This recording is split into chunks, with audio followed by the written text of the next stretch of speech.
일단 박보검 씨는 얼른 군대 제대하고 나와서 소처럼 일하셔야 됩니다. 안녕하세요. 닥터 전미경입니다. 오늘은 청춘기록 리뷰를 좀 해보려고 합니다. 사회준과 안정화를 중심으로 꼭 한번 해보고 싶었던 VS 영상을 좀 찍어보겠습니다. 이 드라마는 꿈과 현실 사이에서 방황하는 두 청춘인 사회준과 안정화의 모습을 그려내고 있습니다.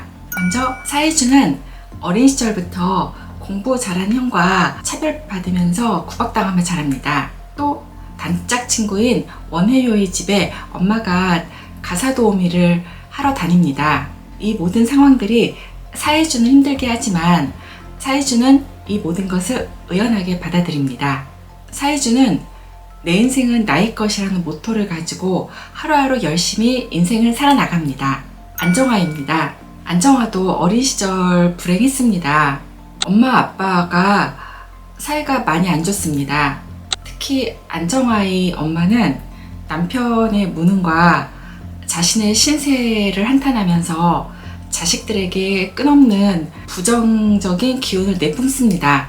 그래서 안정화는 세상에 대해 일찍 철이 들게 됩니다. 그래서 안정화는 이 세상은 무서이뿔처럼 혼자 가는 것이다 라고 생각을 하고 독립적이고 씩씩한 아가씨로 자라나게 됩니다. 사회준입니다. 이 와중에도 사회준을 조건 없이 사랑하고 아껴주고 지지해주는 사람이 있습니다. 바로 할아버지입니다. 사회준과 할아버지가 케미가 아주 잘 맞습니다. 둘은 집안에서 우한덩어리 취급을 당합니다. 일명 눈칫밥 메이트입니다. 사회준이 아빠한테 구박당하니 할아버지가 사회준을 편들어줍니다. 그리고 사회준은 할아버지를 위해 모델비를 대주게 됩니다. 안정화입니다. 안정화에게는 바로 아버지가 자신을 사랑하고 지지해준 사람이었습니다. 어린 시절부터 지금까지 안정화의 기억 속에 따뜻한 기억은 아버지와 함께 보낸 시간뿐이었습니다. 힘든 환경 속에서 자존감을 잃지 않고 살아가는 사람들의 공통점을 찾아보니 딱 한 가지가 발견이 됩니다. 바로 인생에서 나를 무조건적으로 이해해주고 받아주는 어른이 단 한 명은 존재한다는 것입니다. 사실은 이거 유명한 연구고요. 그리고 제가 나를 아프게 하지 않는다 해서 이 내용을 인용을 했습니다. 사회주의입니다. 사회주는 자기 방이 없습니다. 방을 할아버지와 같이 씁니다. 방에 침대도 없고 책상도 없고 컴퓨터도 없습니다. 참 가진 게 없습니다. 사회준이 드라마 캐스팅이 되었다가 이태수의 음해로 떨어진 일이 있습니다. 그때 속상해서 집에 왔는데 아버지가 할아버지 모델 학원 등록시켜 준 걸로 뺨을 때리게 됩니다. 울고 싶은데 뺨 때려준 격입니다. 사회주는 혼자서 마음껏 울 공간도 없습니다. 그래서 아버지의 그 업무용 봉고 운전석에 들어가서 혼자 꺼이꺼이 울게 됩니다. 이 장면 참으로 참 슬픕니다. 안정화입니다. 안정화는 부모님이 어려서 이혼을 했습니다. 그리고 각자 새로운 재혼을 하게 됩니다. 그러면서 안정화는 자기가 마음 붙일 곳이 없게 됩니다. 몸 하나 편하게 누우고 쉴 공간이 없습니다. 그래서 안정화는 취직하자마자 돈을 모아서 30년 상한으로 집을 사게 됩니다. 안정화가 같이 일하는 동생을 집에 초대해서 얘기를 합니다. 이 집에서 내 거라고는 현관문 한 짝밖에 없다고, 나머지는 다 은행 것이라고 얘기를 합니다. 안정화에게 있어서 집은 단지 하우스가 아니고 홈을 얘기합니다. 어린 시절 가지고 싶었던 그러나 갖지 못했던 따뜻한 가정에 대한 소망을 안정화는 무리해서 집을 사는 것으로 표현을 하게 됩니다. 사회준입니다. 사회준의 꿈은 배우입니다. 많은 어려움이 있지만 꿈을 향해 열심히 달려갑니다. 중간에 유혹도 있습니다.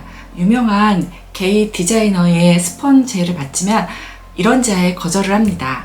다음에는 로맨스 코미디를 찍어야 된다는 매니저 누나의 설득에도 불구하고 사각을 선택합니다. 그리고 내 필모는 내가 원하는 것으로 채운다라는 멋진 말을 남깁니다. 안정화입니다. 안정화의 꿈은 메이크업 아티스트가 되는 것입니다. 대기업을 그만두고 자신이 원하는 길로 들어섰습니다. 물론 안정화도 어려움이 있습니다. 진주쌤이 안정화에게 못되게 굽니다. 하지만 안정화는 이에 굴하지 않습니다. 쉬는 시간 틈틈이 유튜브 방송을 하면서 본인의 실력을 쌓고 인지도를 높이기 위해 노력을 합니다. 지금은 일하던 곳을 그만두고 자기만의 샵을 차릴 준비를 착실히 하고 있습니다. 사이준입니다. 사이준은 전 여친과 뜨겁고 절절한 사랑을 했던 남자입니다. 지금의 사랑은 과거 여친인 정지화와의 사랑과는 다르게 서로 통하는 것이 많은 편안한 그런 사랑을 합니다. 사이준이 가장 힘들고 어려울 때 그때 옆에서 사이준을 다독이면서 자존감을 올려주는 존재가 바로 현재의 안정화입니다. 왠지 과거에 정지아하고는 정지아가 부잣집 딸이었잖아요. 그러니까 좀 뭔가 속상해지는 경험을 했을 것 같아요. 헤어질 때도 정지아가 조건 때문에 사이준을 찾아나요. 그런데 지금의 안정화는 이 모든 조건을 다 알고 품어주는 그러한 여친이 되겠습니다. 과거의 사랑과는 다른 사랑의 모습을 띠고 있습니다. 안정화입니다. 안정화는 어릴 적 부모님의 영향으로 사랑을 믿지 않습니다. 비혼주의자고요. 26살이 되도록 남자친구 한 번 사귀지 않은 그러한 캐릭터입니다. 안정화의 어렵고 힘든 시절에 유일하게 희망이 되어줬던 것은 모델 사혜준의 덕질이었습니다. 안정환과 사혜준은 서로가 닮았다는 느낌을 받게 되고 서로 위로를 주고받다가 사랑을 느끼게 됩니다. 즉, 덕질하는 팬이었다가 친구가 되었다가 연인이 되게 됩니다. 두 사람의 사랑이 참으로 예쁩니다. 두 사람이 빗속에서 춤을 추는 장면이 나옵니다. 할아버지는 아이들에게 말했어. 우리가 만난 처음 기억하니? 우린 처음부터 빗속에 있었어. 어른은 비가 내려도 밖에 나가야 되잖아. 너와 함께 있으면 빗속이라도 즐거워. 정화야라고 부르면서 팔 벌려 안았던 눈빛과 발레리노처럼 터나던 사이준의 모습이 절절히 가슴에 들어옵니다. 그러니까 둘은 어린 시절부터 어른이 됐어야 됐고 삶의 무게를 견뎠어야 됐고 이 어렵고 팍팍한 현실 속에서도 위로가 되는 거는 그 사랑이라는 메시지를 우리에게 말하고 있습니다. 이 드라마 관전 포인트 말씀드립니다. 첫째, 이 드라마는 박보검에 의한 박보검을 위한 드라마입니다. 그 작가분께서 박보검의 덕후라는데 제 소중한 5만 원을 걸겠습니다. 박보검 사용법을 제대로 알고 계시는 분이시고요. 그래서 박보검 씨 팬들은 눈과 귀가 참으로 즐거우실 것 같습니다.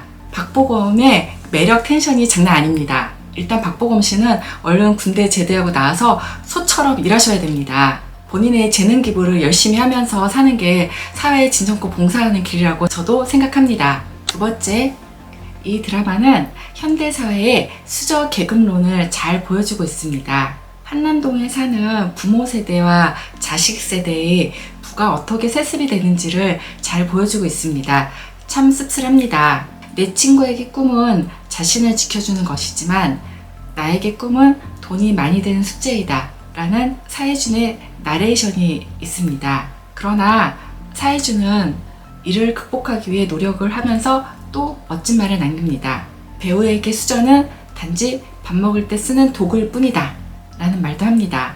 작가 또한 드라마를 통해 보여주고 싶었던 거는 수저라는 것은 부모 세대가 자식에 넘겨준 물질적인 가치에 한정된다. 정신적인 가치는 만들어내고 도전하고 이뤄내는 것이다 라는 것을 우리에게 전해주려고 노력을 하고 있습니다. 세 번째, 가족에 대한 의미를 좀 돌아보게 합니다. 처음에는 사혜준의 아버지가 자식한테 막말을 하고 저러나 싶었는데 그 서사를 보다 보면 좀 이해가 되는 부분이 나옵니다. 본인의 아버지가 가정을 돌보지 않아 힘들게 산 과거의 모습이 있잖아요. 아버지에 대한 분노가 자식에 대한 분노로 내려간 거죠. 그쵸? 또 둘째 형인 경준이 사기를 당하자 사혜준이 별다른 말 없이 밥을 사주면서 위로를 해줍니다. 상처를 주고받기도 하지만 가족이 뭔지 싶습니다. 반면에 안정환은 한국 사회는 너무 가족 위주야. 너도 네 위주로 살아. 하면서 자기 가족들과는 선을 긋는 모습을 보여주고 있습니다. 이처럼 이 드라마에서는 가족의 의미에 대해서 다시 한번 생각을 하게 합니다. 네 번째, 사혜준과 안정화의 모습을 통해서 우리의 20대를 돌아보게 합니다. 그런 때 있잖아요. 우리 20대 때 열심히 사는데 잘 안 되고 내 미래가 암울하고 그래도 열심히 이악 물고 살아본 그런 기억 가지신 분들 있잖아요. 그쵸? 혹시 만약에 그런 기억이 없이 20대를 보내신 구독자님들이 계시면은 그분은 굉장히 럭키한 겁니다.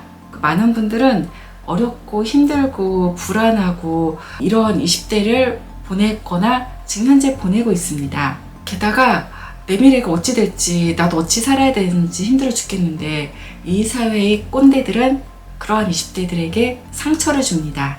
이 드라마에서는 그 당시에는 막막하고 불안했지만 지나보면 아름다웠던 20대의 일과 사랑과 우정 등을 사혜준과 안정화와 그 친구들을 통해서 보여줍니다. 그래서 성공하지는 못했어도 뭔가 자신이 좋아하는 일을 위해 노력했다는 그 자체만으로 20대는 기록될 만하다라고 작가는 전하고 있습니다. 오늘은 청춘기록 리뷰를 해봤습니다. 재밌게 잘 들으셨나요? 네, 다음 시간에는 좀 더 유익한 내용으로 가지고 오겠습니다. 구독, 좋아요, 알람 설정까지 부탁드릴게요.